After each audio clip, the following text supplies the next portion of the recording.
Welcome to the Dental Team Podcast. I'm your host, Kira Dent, and I have this crazy idea that maybe I could combine a doctor and a team member's perspective because let's face it, dentistry can be a challenging profession with those two perspectives. I've been a dental assistant, treatment coordinator, scheduler, biller, office manager, regional manager, practice owner, and I have a team of traveling consultants where we have traveled to over 165 different offices coaching teams. Yep, we don't just understand you, we are you. Our mission is to positively impact the world of dental, and I believe that this podcast is the greatest way I can help elevate teams, grow VIP experiences, reduce stress, and create A-teams. Welcome to the Dental A-Team Podcast. Hello, Dental A-Team listeners. This is Kira, and you guys, you are in for the best treat of your life, Consultant Takeover. That's right. Get ready. They are dropping some dynamite. Our consulting team is incredible, guys, and we are so blessed and so fortunate to have them sharing tips and tricks with you today. And as always, thanks for listening, and I'll catch you next time on the Dental A-Team Podcast. Why, hello, Britt. We are here again recording. How are you today? Yeah, I'm doing great. It's always a good day when we get to connect and talk about dental and help everybody out there. So heck yeah. That's what we're I know. here for. I agree, and I love what we do. Like, it comes up every now and again, and I feel like sometimes I get really busy. Like, I had a really busy travel month last month, and I'm just like, oh my gosh, I'm so exhausted. But then I'm like, okay, but look at everything that I accomplished. I helped so many freaking people, and I was just on cloud 9 after all of the offices that I saw last month. So I love it, and I love the impact that we're able to make in person. But then also calls. I've had so many calls. I know you've been on calls all day today, and we have all of these coaching calls and all of these random, I told you I was getting random calls today and yesterday. They're like, hey, I have a question. I'm like, this is so cool that like I'm the person that you trust for that, and that we're the company that you trust for that. I think it's invaluable, and it's just so cool. I had a call earlier with a doctor that called, and he just called, like, he just gives me his updates. He's like, this is where we're at. I decided not to go with that practice. I know we could dive into the numbers, but it just didn't feel right. And I was like, great, then like, let's move on. And I got off the call, like, I didn't give him any action items. There wasn't anything for him to like to do, but he really just loves to be able to count on me, to update me. And when he does need to dive through numbers, and he buys a lot of practices. So when he's like ready to buy that next one, he knows that he can count on me to dive into those numbers with him. And I got off that call, like, that was kind of cool that like, I'm the person you think of when you need to call. And Britt, I know you have so many practices that do the same thing for you. You build these massive entities out there. And isn't it just the coolest thing to look back and think like, I never thought I would, I never sat down as a child and was like, people are going to count on me one day for their business decisions. Like, I don't think that was ever in my mindset, but isn't it cool? I love it. Someone asked me last week, and it was more of like, we're not an HR company, but it was things like surrounding staffing and some things going on. And they asked, they're like, well, like, how did you learn all these things, right? Like, how do you know all these things? And it's like, I've been doing it for a while and pick things up, right? And we're the type of people that I'm like, I want to learn it and understand it to the point where like I can manipulate it or I can handle other variety of things in the future. And I'm like, honestly, especially with that stuff, I'm like, I'll tell you, as business owners and managers out there know, like crazy things come along from time to time. And I've just learned along the way. And that's what we're here for, is to share that experience, share those little bits of knowledge with our clients and on the podcast with people that are out there. Agreed. And that's why we make sure too that our consultants all have a wide variety of background in the dental field, and that we're all a little bit different. We all have different ideas, because I know when I have clients that call for something that I'm like, wow, that's a really great question. I don't have the answer for that, but I'm going to find it for you because I want to know too. I know I have a whole team that I can count on too. I can reach out to you guys and see if someone else has experienced it or has the answer, and then go, seek more information from there. But I think it's really cool that we have that. And you guys as listeners and as clients, I know many of our clients are office managers, you guys are all listening too. And I hope you guys realize that you also have that in your back pocket. Like, you have your consultant, but you've got the Dental A-Team behind you. And even if you're just listeners on here, I want you guys to know and trust that we're here for you too. And I hope you realize you just have to email us at hello@thedentalateam.com, and you do get a response from a real person.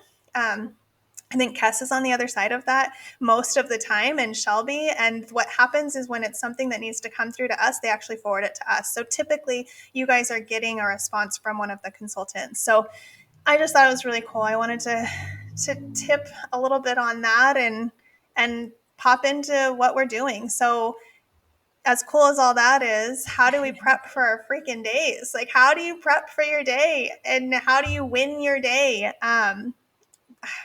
Britt, I think we talk about this all the time because it's so important. So important. I talk to practices constantly. We implement a morning huddle, and then like 2 months later, I'm like, wait, where did your morning huddle go? And they're like falling off. I'm like, no, this is important. This is how important it is that we talk about it all the time. And so, Britt, I actually love how you break down the morning huddle prep. I don't really like the agenda. I know we did a podcast on that not too long ago. So look for it. There's another morning huddle. There's a million, but there's another recent morning huddle one out there. But today, like focusing in on what that prep looks like, because with your hygiene background, I think you have a really great perspective on what you needed as a hygienist and how it affected the whole team. So how does that prep look in your point of view, and what does that need to be during the morning huddle? Yeah, and I'm with you. We talk to teams about it all the time because they'll bring something up, right? Or like something about how the day goes awry or chaos is caused. And I'm like, well, tell me, like, are you going through that in preparation Yeah, for your day? Like, no, we just don't have time for it. And I'm like, you don't not have time for it. Like, you have to yeah, do it because it's only going to save you time by doing the prep work. It's going to make your day 100%. so much easier. And so for like assistance in hygiene, and this is where it's always fun to podcast with Tiff because I'm like, great, you've got hygiene brain and Yeah, assistant brain. And in the office, we do a lot of the heavy lifting when it comes to clinical. Like doctors will look through their day, but really they rely on us to go through and do a lot of the detail, nitty gritty, looking through those patient charts and knowing what's going on for the day and being yeah, prepared for everything so we can highlight it to them. So in doing your prep work and preparing for a huddle, big things is are you should be going through every patient chart. I'm also going to put a little plug in here for notes. um, because when notes are done really well, even if I have not seen that patient, I can go through and prep for my day and look at that patient chart and know if there's anything I need to be aware of for that patient that's mm-hmm. going on. I know what they're coming in for that day. I know if there's anything outstanding for them. I know anything medical alerts that I need to be aware of so I can make sure to treat that patient properly and within the guidelines for everything. So that's number one. I'm going to plug notes. Number two is go through review notes. So make sure you're aware of anything going on with that patient, anything that's outstanding with that patient. You review the medical history and you've reviewed any notes you need to be able to handle what they're coming in for today and ensure Mm-hmm. that anything outstanding is going to be taken care of when they come back for their next appointment. So there Perfect. are some details to that. Like, of course, check your x-rays, check their recare, check any outstanding treatment, all of those things, but those are the big pieces. And then make sure when you come to huddle, I should be an expert on that patient and what's going on when I come to morning huddle, but I don't Yep. need to regurgitate all that information to everybody during morning huddle. Uh-huh. Hit the highlights. What does the team need to know about? Those are the important things. And then front desk team, right? Treatment coordinators, billing coordinator, like you guys are responsible for making sure all paperwork, treatment plans are signed, they're ready to go. We know what we're collecting from that patient, everything's set to go. If there's an outstanding balance, we know where it's coming from and we can handle that and take care of it while the patient's in the office. Yeah, I love that. I love that. So I think looking for needs, so patient needs, looking through the notes and what we've done in the past to see what we need. So our x-rays due, an exam due, are they perio maintenance, but they're scheduled for a prophy? I hate that one. Like watch for those. You guys are doing the cleanings. You know what they need. So charge out for what they actually need. And then unscheduled treatment. So what do they actually need? X-rays, type of cleaning, etc. Medical alerts, unscheduled treatment, and then again, any alerts. So that would be for me, I would have separate like latex allergy or anesthesia allergy. There's a lot of people who can't have anesthesia. And then also celebrations. Is their birthday coming up? Do we know it's their anniversary? Like what kinds of exciting things? Were they pregnant last time they were here? Should they have a baby? Like are we prepared for that? And then also looking, I think you touched on the unscheduled treatment, the unscheduled recare. Are there any family members due? Because you guys in hygiene, right, are seeing those patients for a cleaning. So do they have outstanding family members that need to be scheduled? And then for the assistants, doing the same things for your patients on your doctor's schedule. And then the recare, when was last time your patient and their family was in for a recare? Did they just get a cleaning? Probably. That's why they're on your schedule. But are they scheduled for the next one? A lot of times patients aren't scheduled in hygiene, which is like breaks my heart because I really think a hygienist should have the control over her schedule in 6 months or his schedule in 6 months. So take that control and build your schedule the way you want it, schedule your recare.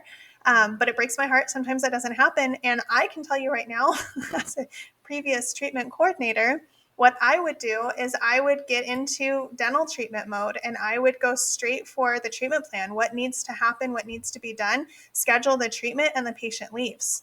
And if they didn't get that hygiene appointment in hygiene, they probably didn't get it from me because it was not top priority for me. Top priority for me was the decay on the teeth and getting them back in doctor's schedule. So as an assistant, making sure that those patients all have their next recare scheduled, whether they're due now or due later. I like to put them on I do an Excel spreadsheet and do like boxes and everything, and then have the teams, most of my offices will print them out and laminate them. And then it's like a quick go through.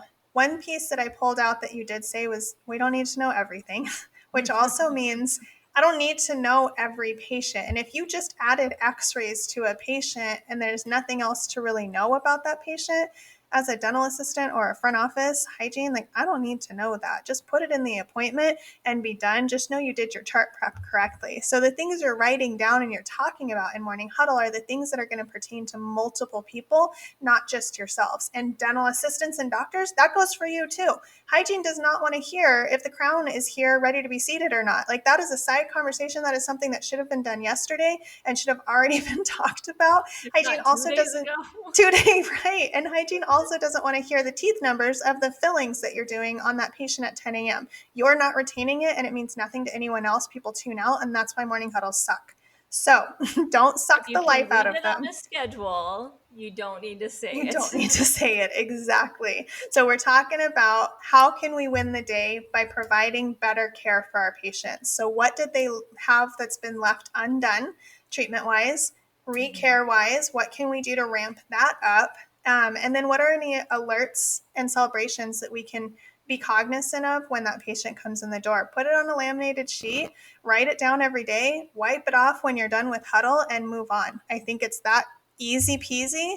And I don't know, I feel like that wraps it up. I feel like I wanted this to be simple. System. So just make sure you're checking the same things for every single patient. Like as a hygienist, I would check the exact same things for every single patient. So care is consistent every single time. And I agree, whether it's you've got a sheet that's laminated, that is the best and easiest way to do it, or like a printed schedule and I've got a checklist of things that I'm checking and I'm noting anything down on the schedule. Whatever system works best for you, just make sure that it is consistent.